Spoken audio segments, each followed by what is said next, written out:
This is an Apostrophe podcast production.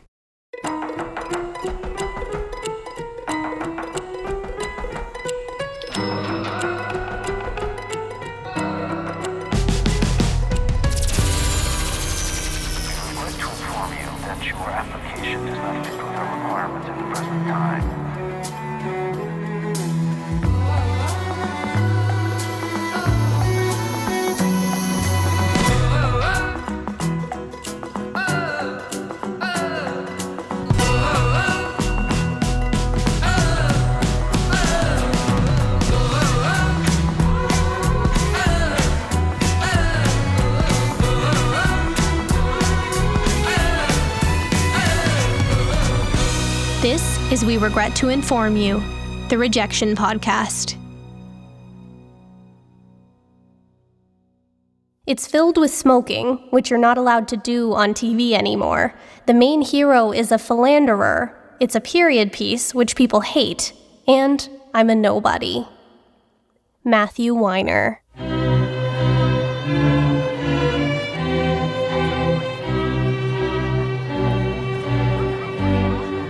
Two years ago, the University of Southern California Film School's class of 1990 crossed the commencement stage, and the latest crop of green filmmakers, master's degree in hand, spilled onto the streets of Hollywood.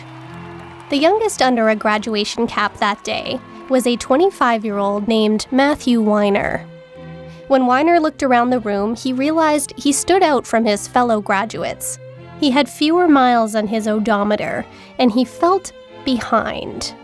Unlike his classmates, he hadn't been shooting home movies on an 8mm camera since age 7. No, he had spent his college years thinking he'd become a poet, and chose postgraduate film school in a moment of quarter-life panic. For his final assignment, Weiner and his classmates had presented theses in the form of 20-minute films. Weiner figured it was a tall order to arc a narrative film in just 20 minutes, so he opted for a different genre entirely: documentary.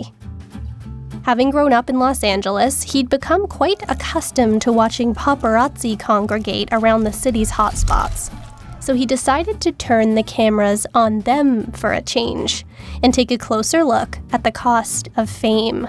But he kept it light and even funny. He presented his documentary to the class, and the head of the program said it wasn't his best work. But undeterred, Weiner entered his thesis into USC's Mini Film Festival.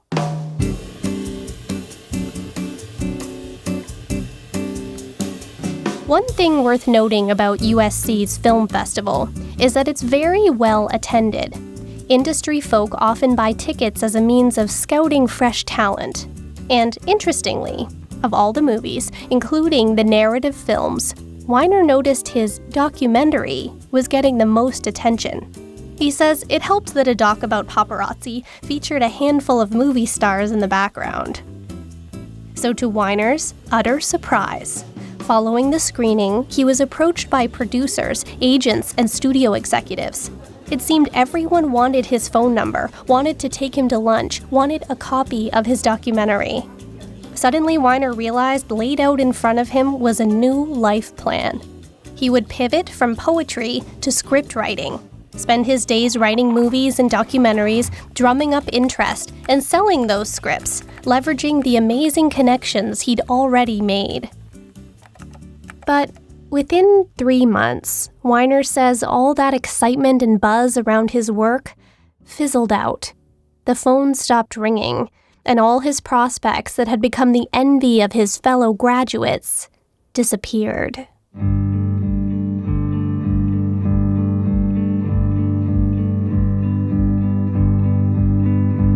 Not long after graduation, Weiner and his girlfriend Linda got married. It was an exciting time in his life, except he was a newlywed with no means to support his new family. To pay their rent, the couple relied solely on Linda's architect salary, which wasn't much. When they couldn't make ends meet, they borrowed money from her mother. But in spite of their struggles and with the support of his new wife, Weiner made the bold decision to stay home and write. He wrote script after script, sending them to studios, but he couldn't sell a single one. It didn't take long for Weiner to become depressed. As he sat and typed and consumed all the TV and movies he could, he said he started gaining more and more weight and becoming more and more bitter. He began thinking maybe he'd never sell his work. At this point, Weiner said social situations became traumatic. Cocktail parties were spent dodging the inevitable question, so what do you do? With each vague, sidestepped answer, they'd ask a follow-up, until it became clear to everyone in the room he had no discernible career to speak of.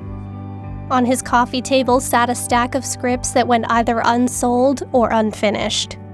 One of which was about a soldier who steals the identity of an officer who died in the Korean War.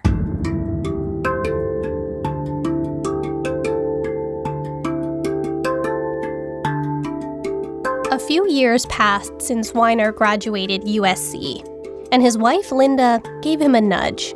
If he wasn't getting any bites from Hollywood, she encouraged him to write an independent film. So he did. In 1 month, Weiner completed the script for an indie movie, a comedy. He submitted it to independent film companies, but was rejected. So he decided to take matters into his own hands. On top of writing it, Weiner would star in it, produce it, and direct it himself. The cast would include his wife and his friends. He dusted off his student ID to buy discount film, and he used his parents' computer to print invitations to a screening. He really put the micro in micro budget. Weiner's movie would tell the story of a struggling screenwriter waiting by the phone and leaning on his vices to stay upright. He called it, "What do you do all day?" No doubt one of the dreaded cocktail questions. But according to Vanity Fair, "What do you do all day?" would go largely unseen, save for one review in Variety that called it a slight, basically unimaginative comedy that tediously rehashes ideas from other indies about wannabe filmmakers.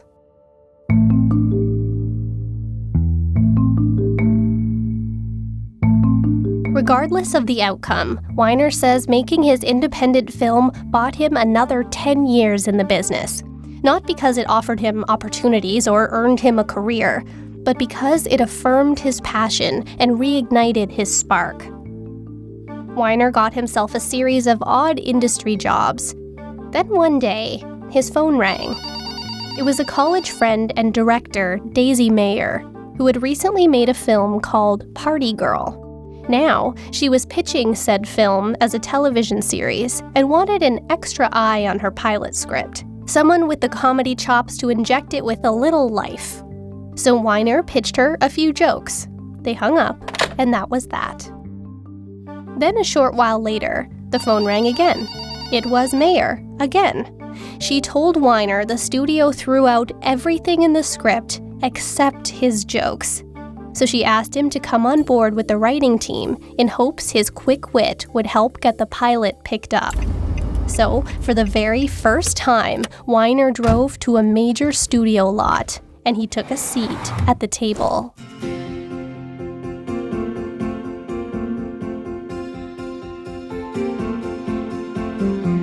In the Party Girl writer's room, Weiner learned how it felt to come up with the perfect joke, and how to foster a safe environment to toss out bad ones. It was fast-paced and fun, and most importantly, Weiner says he was good at it. The Party Girl pilot was picked up and aired on September 9th, 1996. But by October of that year, the network pulled the plug. It was canceled after just 4 episodes. Suddenly, Weiner was jobless yet again, but there was one marked difference this time. Working on a TV show for only 3 months, despite starting on the very bottom rung of the television ladder, actually paid. Turns out, there was money in TV, enough to cover the bills while he searched for his next gig. But little did he know, while he furiously scribbled spec scripts, word had traveled around town there was a guy who had been hired to write on a sitcom, with zero previous television experience who was really good at punch-up, meaning he could sharpen a script with energy, one-liners, and cultural references. That guy was Matthew Weiner, and suddenly, he started getting calls. He got a seat in a couple sitcom writers' rooms, including The Naked Truth, starring Téa Leoni and Holland Taylor, and another called Living in Captivity. But both series were canceled, one after the other.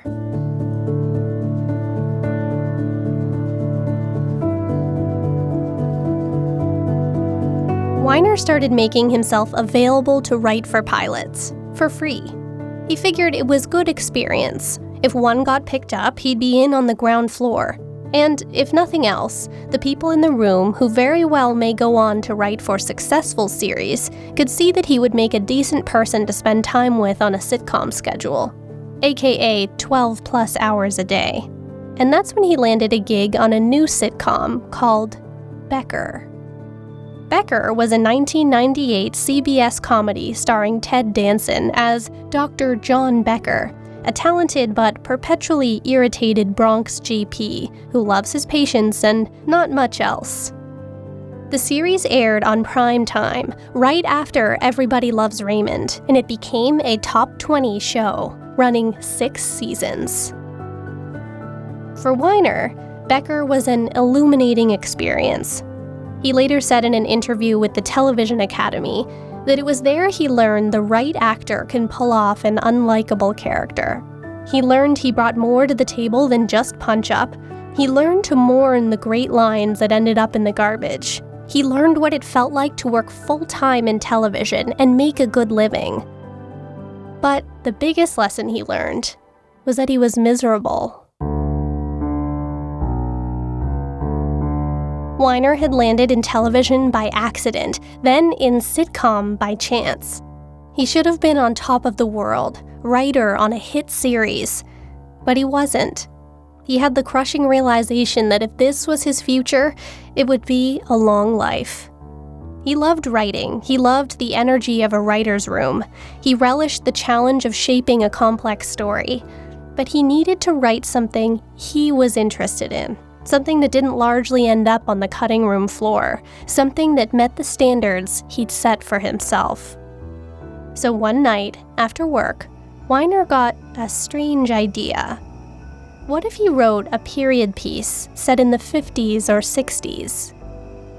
Weiner was born in the 60s, but he'd need to do some major research. So he hired a freelance researcher to do a little digging on mid-century America. And the first batch he got back was about the crisis in cigarette advertising in 1960.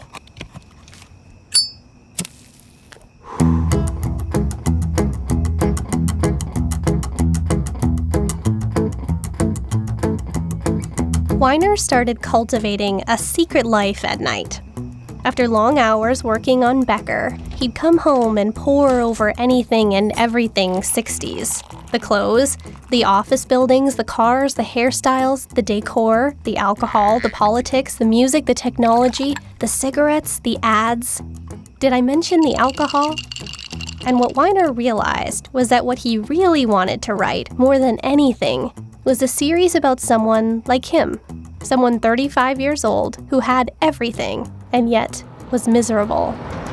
So he started crafting a character, a New Yorker, an ad man, a frustrated artist who had sold out in some way, knee-deep in an identity crisis.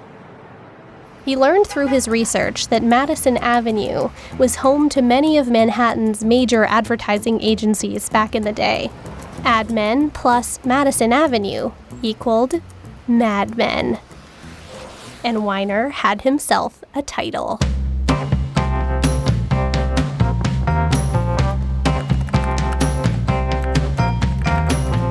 Weiner molded his idea for months. Then, between the 3rd and 4th seasons of Becker, he decided to take his secret project to the next level and plot out a pilot. It would go something like this. We peer into a day in the life of New York City businessman Don Draper. the creative director of an advertising agency who is facing a quandary. It's 1960, just after Reader's Digest released an article called Cancer by the Carton, and just before the Surgeon General is set to release a definitive report linking smoking cigarettes with lung cancer.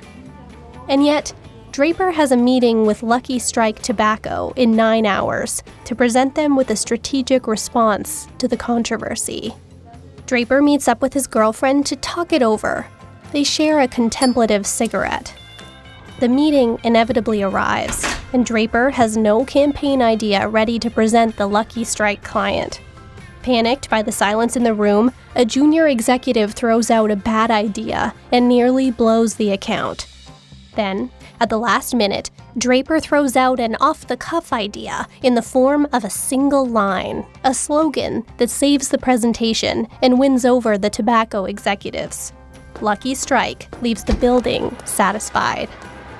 He's quick, he's handsome, he's calm under pressure. Draper is applauded by his colleagues. They celebrate with a drink. Draper then takes his cuff-linked charisma out to a late-night meeting with a prospective client, a woman, the owner of a major department store. Over a semi-flirtatious cocktail in a dark restaurant, he wins her over too, and the pair set up a business meeting for Monday morning. Draper is then seen pulling his Oldsmobile into the driveway of a picket-fenced home in the suburbs. He unlocks the door and walks up the staircase, past the rooms of 2 sleeping children, to a bedroom where a woman is half asleep, waiting. His wife, Dawn Draper, is married, and the credits roll. Weiner says when he finally sat down to write the pilot script, it just poured out of him. After having mulled his idea over for nearly 2 years, he suddenly had on his desk a completed script in just 10 days. Then on January 10th, 1999, a new television show aired on HBO called The Sopranos. So you had coffee. Right. Weiner watched the first episode and thought, meh, it was okay, mostly black humor. So he didn't tune in the following week. But his wife, Linda, did. And by February, she told her husband he simply had to see the 5th episode. If you're a Sopranos fan, it's the one where Tony takes Meadow to visit prospective colleges. So Weiner sat down on the couch, flicked it on, and watched. He watched as Tony Soprano, the lead character, strangled a man while his daughter attended a college interview down the road. And yet, he was still rooting for him. The Sopranos subverted everything Weiner learned about television, widening his aperture irreversibly. And it hit him. If Tony Soprano can kill people, Don Draper can sell cigarettes. Hold that thought. We'll be right back.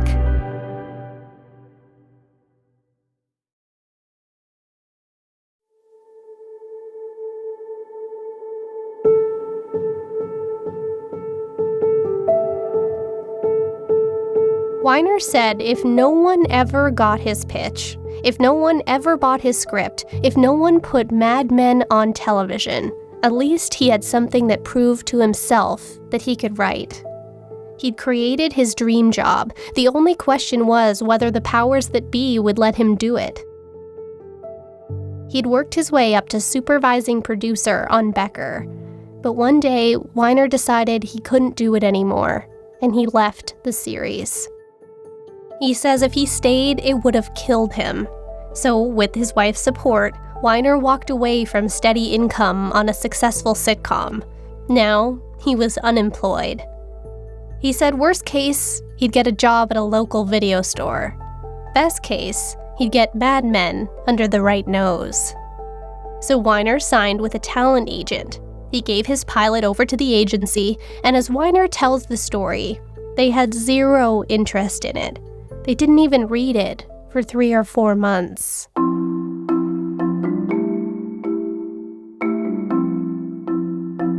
What Weiner really wanted was to get his script to someone at HBO, Because The Sopranos was the top. They were the Yankees. They put sophisticated storytelling and complex characters on television. HBO was Weiner's dream home for Mad Men. Plus, David Chase, the creator of The Sopranos, was also represented by the same firm that represented Weiner.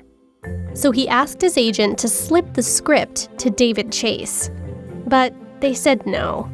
Access to Chase was reserved for people who came from film or one-hour dramas, not for sitcom writers. So Weiner pushed back.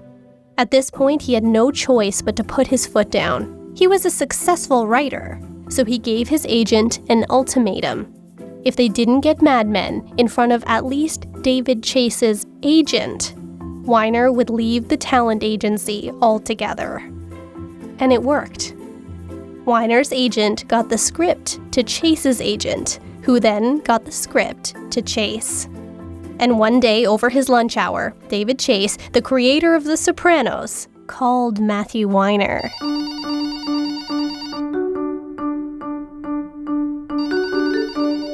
Chase wanted to chat through Weiner's pilot. Weiner couldn't believe it. The pair talked for 45 minutes. Weiner told Chase how much he respected The Sopranos and how important it was for him to see a show that was that revolutionary and that good be that financially successful. Chase told Weiner he loved his Mad Men script. In fact, he said this is the show HBO should make after The Sopranos, and he told Weiner he'd help him get it there. Then Chase told Weiner they were looking to add a few chairs to The Sopranos writer's room, so he offered him a job. Weiner was shocked. This giant, this titan of his industry, offered him a job to write for the greatest series in television history. It wasn't exactly what he was expecting.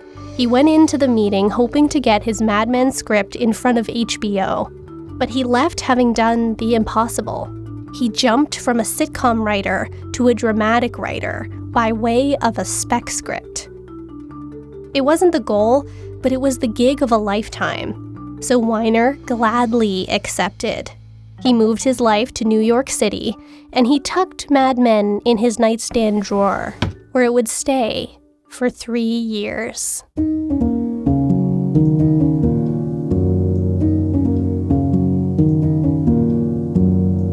Weiner officially joined The Sopranos in its 5th season. He was terrified. The Sopranos writer's room reeked of intimidation and competition. As Weiner tells the story, most writers on the series didn't stay long, and because of that, a lot of the staff was hesitant to get to know him. What was the point if he'd be gone tomorrow? He rewatched every episode of the series until it was time to submit his own. He waited anxiously for feedback. Then, come the end of the week, he was summoned to Chase's office. On what felt like a mile-long hallway to the boss's door, Weiner passed another writer walking in the other direction. They were carrying a box containing what used to be their office. To Weiner's surprise, Chase was enthusiastic about his script, something he'd later learn was not a given. Chase wouldn't be enthusiastic about every one of Weiner's scripts, but enough that he kept him on board for the entirety of the 5th season, then the 6th, until Weiner worked his way up to executive producer. Weiner says he learned invaluable lessons watching Chase run a team. How to break down episodes and skeleton story arcs, how to trust the intelligence of the audience, how to decide where to and not to push viewers, how to subvert genre, humanize even the most awful characters, and how to tell subtle stories. Soon, The Sopranos reached its final season, and now Weiner had the chops, the reputation, the leverage, and the confidence to dust off his Mad Men script. At this point, his HBO connections were vast.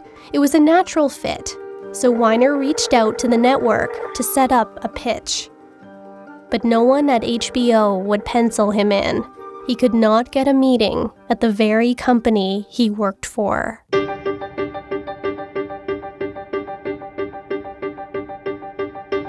When Weiner's first choice, HBO, wouldn't even reject him, he set up a meeting at FX. Weiner met with the FX execs. They suggested he change his format from a 1-hour show down to a half-hour. Then they rejected him. So next, Weiner went to Showtime, a network that was about to premiere its breakout original drama, Dexter. Talk about an anti-hero. But Weiner was rejected. Weiner says the consensus was they didn't like the fact the premise hinged on the characters smoking, that it was about the niche world of advertising, that the characters were all so unlikable, that it was period, which Weiner was told people hated, and that the plot was, quote, too abstract. One executive told him his script was great, nice writing. They could see why David Chase would hire him. Then they proceeded to ask Weiner, so what do you actually want to do? But this was it. This was 52 pages worth of what he actually wanted to do. But they told him the premise of Mad Men wouldn't interest anyone.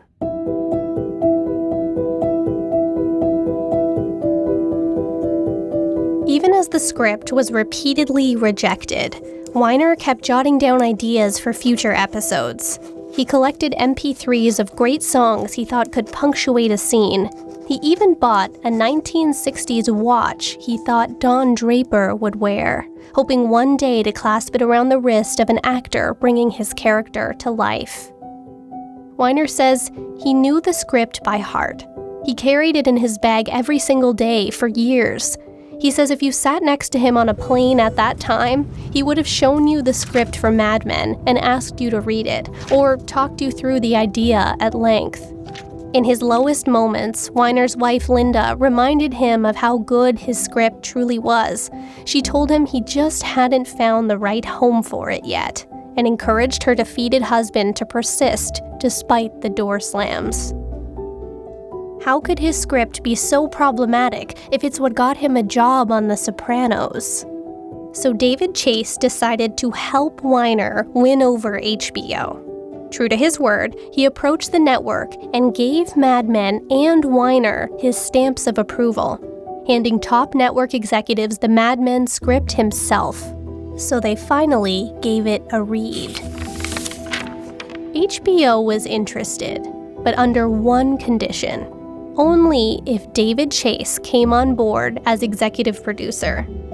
They had a history with Chase. He created the series that earned them the status as one of the most respected television networks, and, at that point, 16 Emmys. Chase says he was very tempted. But after nearly 6 full seasons of The Sopranos, not to mention going all the way back to the Rockford Files decades before that, he was done with weekly television. Their rejections compounded one another. Weiner felt embarrassed, delusional. He considered financing it himself, but he couldn't afford it. Then he got a call from his agent.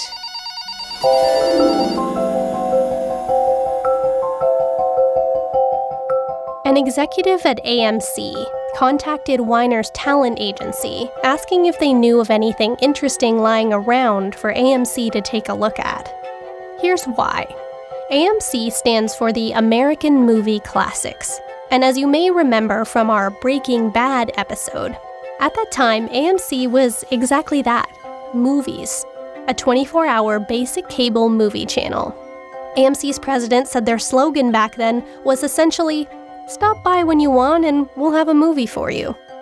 But when Showtime and HBO in particular ushered in a brand new era of prestige original content, AMC fell behind.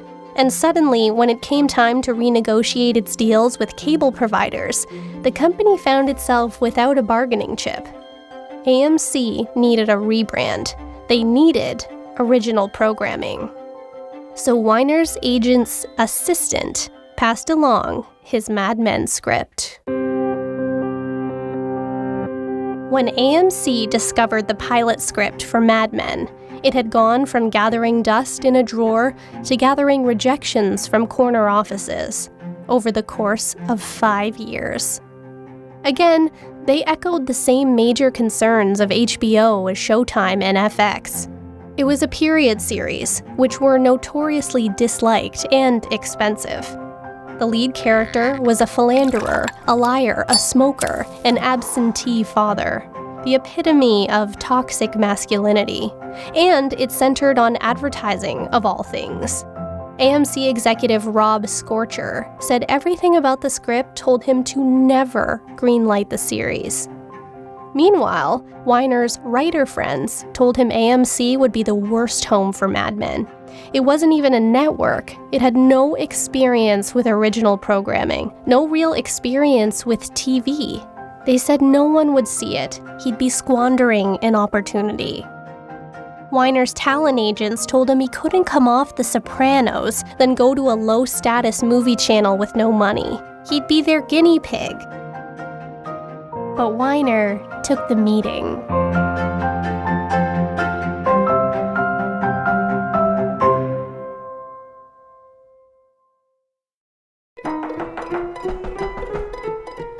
In our next episode, Mad Men finds a home that can't find financing.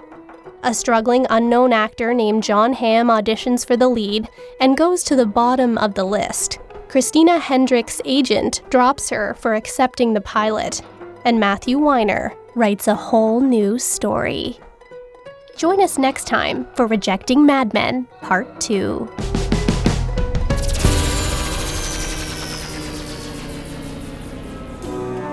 The Rejection podcast is an Apostrophe Podcast production and is recorded in our Airstream mobile recording studio.